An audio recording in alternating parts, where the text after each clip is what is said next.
이전 시간에 사채에 대해서 설명을 드렸는데요. 오늘은 사채 종류 중 하나인 전환사채에 대해서 설명드리려고 합니다. 전환사채, 말 자체로 좀 어려울 수 있는데요. 기본적으로 전환사채도 사채입니다. 돈을 빌려주고 고정적인 수익, 즉 이자를 받는 그런 구조입니다.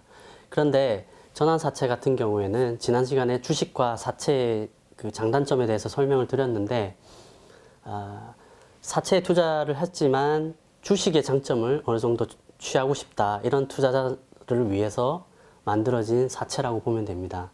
즉 사채로 먼저 원금 상환을 받고 이자를 받는 이런 사채를 택했지만은 나중에 뭐 회사가 잘 돼가지고 이 회사의 주식으로 받고 싶다, 그럴 경우에 이 전환권을 행사를 하면 사채가 없어지고 대신 그 회사의 주식을 받게 되는 이런 것을 전환사채라고 합니다. 영어로는 컨버터블 본드라고 그러는데요.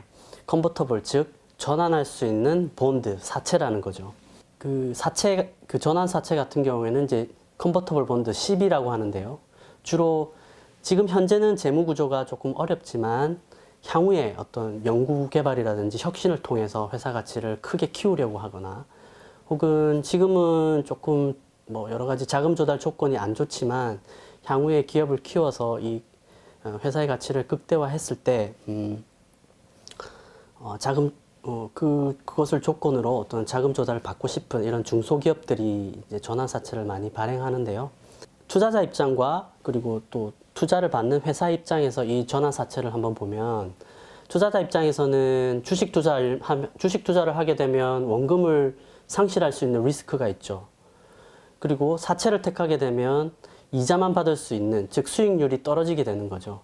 이러한 고민에 쌓이게 되고, 회사 입장에서는 사채를 발행하게 되면은 고정적인 지출이, 즉 이자 지출이 나가야 되는 거죠. 그런 부분들이 초반에 자금이 부족할 때는 좀 부담스러울 수 있죠. 그리고 나중에 회사가 컸을 때는, 돈을 이제 많이 벌 때는 원금만 돌려주고 정리를 하고 싶겠죠, 관계를. 주식을 주면 그 주식에 따라서 경영 간섭이 될 수도 있고, 또 내가 열심히 일해서 이렇게 회사를 키웠는데 돈을 투자하신 분한테 주식을 많이 주는 부분이 또 부담스럽게 느껴질 수도 있고, 이런 어떤 주식 투자와 사채 간의, 투자자와 회사 간의 이런 이해관계가 대립될 수 있는데요.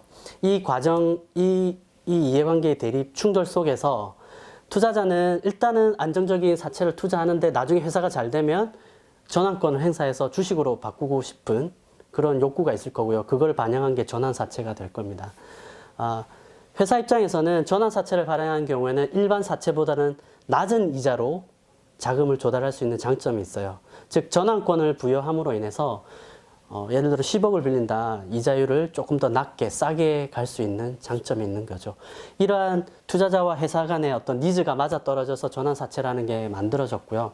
우리나라 상법에 전환사채를 발행할 수 있도록 규정하고 있습니다. 전환사채를 발행하려면 기본적으로 회사 정관에 전환사채 발행에 관한 규정이 있어야 되고요. 그게 정관에 규정이 없는 경우에는 이사회 결의를 거쳐서 발행을 할 수가 있습니다. 전환사채를 발행할 때 가장 중요한 점은 전환사채를 발행받은 그 사채권자가 전환권을 행사하게 되면 이렇게 주식이 발행되는 효과와 같게 되거든요. 그렇게 되면 이전 강의에서 들으셨겠지만 신주 발행의 효과가 발생하게 됩니다. 그렇기 때문에 기존 주주들의 어떤 주주권을 보호해줘야 돼요. 그래서 전환사채를 발행할 때는 반드시 기존 주주들의 주식수에 비례해서 먼저 전환사채를 발행을 해야 됩니다. 그리고 기존 주주 외에 제3자한테 발행을 할 때는 또 다른 또 제한들이 발생하게 됩니다. 왜냐하면 전환사채를 발행했는데 제3자한테 전환사채권자가 전환권을 행사하게 되면 기존 주주들의 주식 가치가 희석화되기 때문에 그것을 기존 주주들을 보호하기 위한 장치들을 상법에 마련해 두고 있습니다.